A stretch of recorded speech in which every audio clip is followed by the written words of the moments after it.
नमस्कार, मैं हूं आपके साथ रोशनी शर्मा और आप देख रहे हैं खबर समय जगत। आइए नजर डालते हैं आज के मुख्य समाचारों पर। अशोकनगर। शुक्रवार को प्रदेश सरकार के मुखिया शिवराज सिंह चौहान मुंगावली विधानसभा के बजावन गांव पहुंचे, जहां उन्होंने खेतों पर पहुंचकर हाल ही में हुई ओलावृष्टि और अतिवृष्टि से खराब हुई फसलों का जायजा लिया।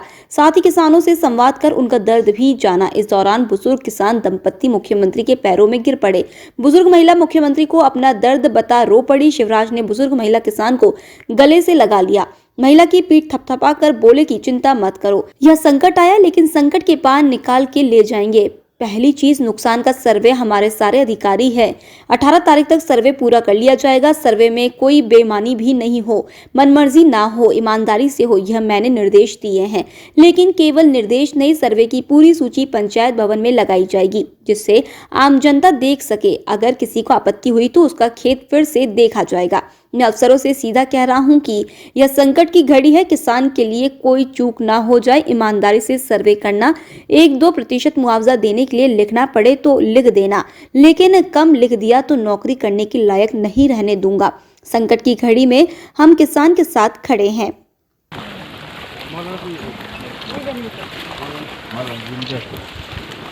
ऐसे नहीं, आपके पास आए, आपके घर आए, आप चिंता मत करो।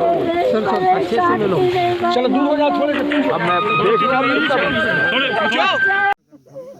देख लिया आप बिल्कुल चिंता मत करो। मेरा घायल ऐसा करें इसका मैडम का ये बच्चे के इलाज की व्यवस्था करवा देना, इसका कोई नोट करवा हम ऐसा मत करो। फसल तैयार हो रही थी लेकिन अचानक ओलावृष्टि हो गई। आज मैं आपसे, केवल आपसे नहीं, अशोकनगर से नहीं, मुंगावली से नहीं, चाहे गुना के किसान हो, शिवपुरी के किसान हो, दतिया के किसान हो, या मध्य प्रदेश के और किसी जिले के किसान हो, अभी मैं निवाड़ी जिले से आ रहा हूं।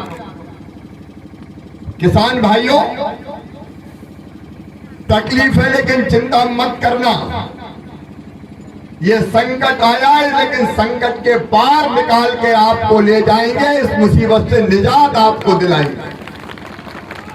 और इसलिए पहली चीज, नुकसान का सर्वे हमारे सारे रहेगा और सर्वे में कोई बेईमानी भी ना हो, मनमानी ना हो, ईमानदारी से हो, ये निर्देश मैंने दिए। लेकिन केवल निर्देश नहीं, सर्वे की पूरी सूची पंचायत भवन में लगाई जाएगी ताकि आम जनता देख सके। और उसके बाद अगर किसी को आपत्ति होगी तो उसका खेत फिर से देखा जाएगा। मैंने अफसरों से सीधा कहा है, कह रहा हूं, ये संकट की घड़ी है किसान के लिए, और जब कोई चूक ना हो जाए, ईमानदारी से सर्वे करना। 1-2% अगर मुआवजा देने के लिए ज्यादा लिखना पड़े तो लिख देना, लेकिन कम लिख दिया तो फिर मैं नौकरी करने के लायक नहीं रहने दूंगा। भाई, संकट की घड़ी में हम किसान के साथ खड़े हैं और किसान को राहत और मुआवजा हमको देना है। हमने तय किया दोनों दृष्टि से। एक तो बीमा कंपनी से बात चले, इसी जनवरी के महीने में पिछले साल की फसल बीमा योजना का पैसा बांटा जाएगा। जनवरी के महीने में मैंने उनको अल्टीमेटम दे दिया है। और दूसरी बात, हमारे किसान भाइयों का जिनका नुकसान 50% से ज्यादा हुआ है, 30,000 रुपया प्रति हेक्टेयर की दर से राहत की राशि उनको दी जाएगी। उसके साथ साथ इस बार फसल बीमा हमने अलग तरीके से किया है। जो नुकसान होगा उसका 25% बीमा कंपनी को एडवांस देना पड़ेगा, बाकी आकलन होता रहेगा, वो पैसा अलग से दिया जाएगा। और 25% आकलन के बाद जो 75% बचेगा वो पूरा आकलन करके दिया जाएगा। ये कब तक पूरा कर लेंगे सर्वे का काम? 18 तारीख को सर्वे की सूची पंचायत में लगेगी। ठीक है, ठीक है, पढ़ के सुनाई जाएगी और कोई आपत्ति आएगी तो दोबारा फिर चेक करवा लेंगे।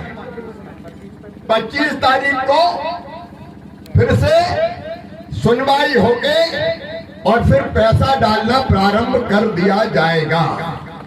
तो ये राहत की राशि जिनका नुकसान हुआ है उनकी ऋण वसूली स्थगित होकर अल्पावधि का ऋण मध्यावधि में परिवर्तित किया जाएगा और उसका ब्याज भी हम भरवाएंगे ताकि किसान परेशान ना हो। अभी एक किसान के खेत में हम गए थे, उन्होंने कहा कि बेटी की शादी थी है आगे। ऐसी परिस्थितियों में जहाँ किसान का भयानक नुकसान हुआ है और बिटिया की शादी है तो बिटिया की शादी भी हम करवाएंगे, वो चिंता ना करें, उसका भी इंतजाम हम करेंगे ताकि कोई दिक्कत बेटी की शादी में ना आए। किसान भाइयों, दिक्कत और परेशानी है, मुसीबत है, लेकिन घबराने की जरूरत नहीं। इसलिए भारतीय जनता पार्टी की सरकार है, हम काहे के लिए बैठे हैं? इसलिए बैठे हैं कि संकट के पार निकाल के ले जाएं, कोई चूक ना हो, उसके निर्देश मैंने दिए। बीच में भी समीक्षा बैठक की थी। हमारे सभी साथीगण, चाहे विजेंद्र जी हो, चाहे जग्गी जी हो, चाहे केपी यादव हो, हमारे प्रभारी मंत्री जी हो, सबने भ्रमण किया है, वो भी व्यवस्था देखेंगे और आपको इस मुसीबत से निकाल के हम ले जाएंगे। इसलिए आज आपके बीच में आया हूं। एक निवेदन है, कोरोना के संकट को देखते हुए जिन गांवों में टीकाकरण रह गया हो, बच्चों का भी 15 से लेकर 18 साल के वो भी जरूर लगवा देना एक बार। और दूसरे मास्क वगैरह लगा के रहना, क्योंकि तीसरी लहर आ गई है, उसका मुकाबला करने की हम कोशिश कर रहे हैं और उसमें भी जनता को निकाल के ले जाएंगे। चिंता की बात नहीं है, बस आप कोविड के अनुरूप व्यवहार का पालन आप जरूर करना, ये मेरा आपसे निवेदन है। कोई सभा का कार्यक्रम नहीं है, केवल दुख में शामिल होने और इस संकट से निकाल के ले जाएंगे, यही संदेश आपको और पूरे प्रदेश के किसानों को देने आया हूं। बहुत बहुत धन्यवाद। मैं यहाँ से बहुत बहुत अभिनंदन करता हूँ सभी मंचासीन अतिथि, आप सभी मेरे भाई बहने साथियों।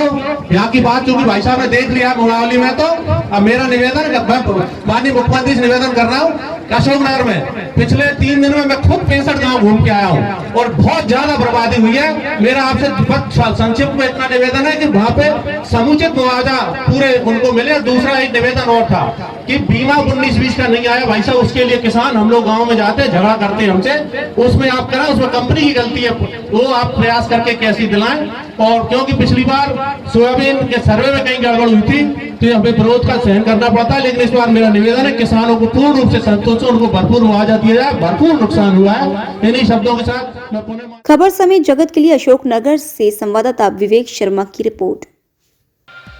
For latest news, subscribe to our channel and press the bell icon